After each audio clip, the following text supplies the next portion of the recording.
Kamal Santamarie here in Doha, looking at some of the stories making headlines on Al Jazeera. Asian markets have extended gains in early trade on Tuesday on news that a plan to contain the European debt crisis is in the works. Global markets had rallied on Monday in response to measures being discussed, which could include writing off half of Greece's debt. Both the FTSE in London and the Dow Jones in New York closed up at the end of trade. More than 100,000 people have been ordered out of the way of Typhoon Nesat as it makes its landfall in the Philippines, carrying winds of up to 170 kilometers an hour. Margot Ortigas has more from Manila.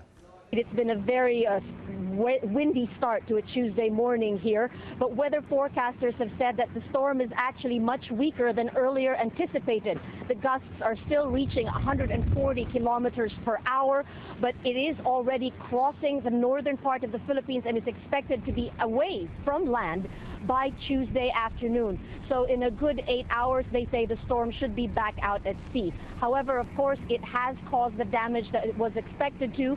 There have been trees that have fallen down, power has been cut.